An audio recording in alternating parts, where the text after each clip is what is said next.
Kita cek ya. Oke. Oke, sound. Cam A split. Sound rolling. Dan speed.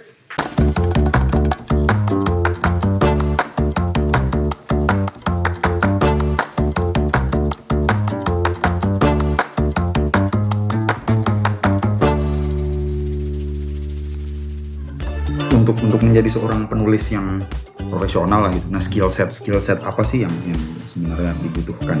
Skenario itu bukan karya akhir. Karya akhirnya itu film. Ya gampangnya instruksi aja untuk orang membuat gambar dan suara gitu. Dan yang membaca, ya saya sendiri penulis skenario nggak terlalu suka baca skenario orang lain gitu kan. Nggak menyenangkan baca skenario itu. Jadi skenario itu ditujukan juga untuk profesional gitu, untuk pekerja film, bukan untuk dinikmati awam gitu, publik. Naskah drama masih mending, saya bisa baca naskah drama dan nikmatin Shakespeare apa gitu.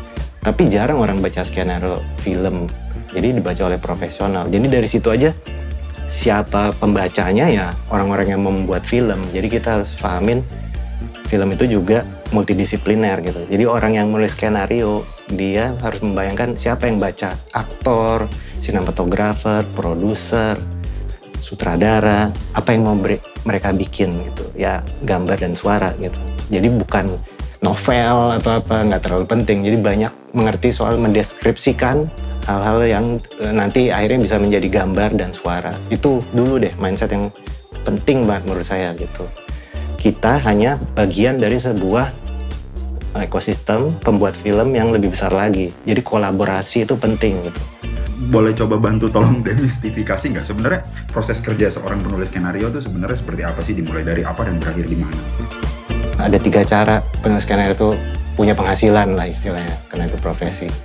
Cara pertama itu open writing assignment katanya kalau di Amerika.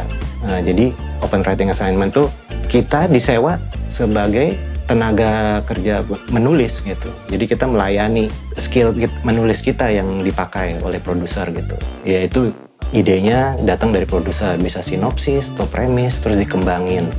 Kedua, pitching.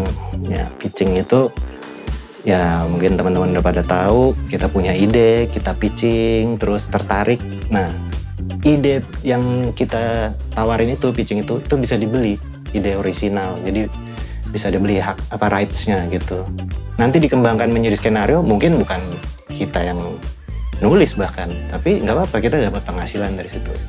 Ketiga, yang namanya speculation script. Nah itu yang mitosnya banyak tuh. Jadi seorang penulis skenario, nulis skenario udah jadi, berdraft-draft, terus ya udah kirimkan ke produser, mudah-mudahan dibeli. Cuman itu jarang sekali terjadi gitu. Ya nyatanya waktu saya kerja di industri, ide original tuh sulit sekali lah dibeli dan difilmkan. Nah itu mungkin mitologi yang kita perlu sadar bahwa pada akhirnya penulis skenario itu profesi ya dia layanan menulis gitu. Untuk mempelajari skill set tadi itu ada cara-cara apa sih yang tersedia di sekitar kita gitu? Nah, ini latar belakang juga saya sendiri otodidak, jadi bukan belajar dari sekolah film gitu. Cara saya belajar ya baca buku gitu, banyak banget buku-buku soal penulisan skenario. Zaman sekarang kayak udah nggak ada alasan lagi sih kayak, aduh cari bukunya di mana? Ya tinggal cari di internet ada gitu. Terus saya juga ikut kursus gitu, kursus penulisan skenario banyak lah gitu. Mau yang di dalam negeri, luar negeri. Berikutnya banyak nonton film dan bacalah skrip-skrip yang sudah jadi bertebaran gitu. Saya rasa itu semua juga di sekolah film janjian gitu juga belajarnya, saya nggak tahu. Nah, biasanya kan kita sering mendapatkan kiriman-kiriman skenario dari orang gitu ya. Tolong dibaca skenario saya untuk difilmkan gitu.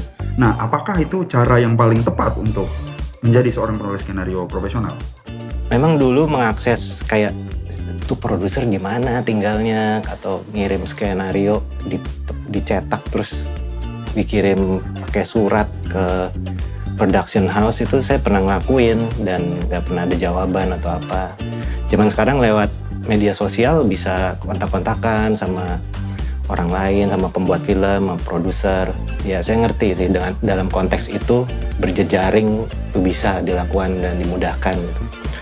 Cuman ya tadi prakteknya itu terus terang aja nggak semudah itu orang membaca skenario yang kita kirim, karena ya kita coba menghargai profesi misalnya produser gitu. Mereka juga punya proyek sendiri, waktunya juga ya banyak yang mereka lakuin gitu. Jadi kecuali kenal, udah pernah jalin hubungan, terus akhirnya minta tolong dibaca, nah itu saya rasa itu lebih tepat caranya dibanding asal-asalan kirim terus minta baca, seperti itu. Ada nggak miskonsepsi yang umum yang ada dalam anggapan orang tentang profesi penulis skenario padahal sebenarnya tidak betul seperti itu? Saya sendiri baru tahu ada penulis skenario itu sebenarnya waktu kuliah. Jadi saya nonton film, saya tuh mikirnya, oh orang-orang ini mereka duduk, datang ke set, kamera diputetet, terus mereka ngomong gitu. Mungkin kayak film dokumenter gitu. Nggak tahu bahwa ada skenarionya, lalu aktor tuh ngomong. Ada dialognya ditulis gitu. Seperti itu sih, bahwa skrip tuh nggak terlalu penting untuk membuat film gitu. Yang penting kamera, ada sutradara, ada aktor gitu. Itu saya masih sering sih nangkap miskonsepsi kayak gitu.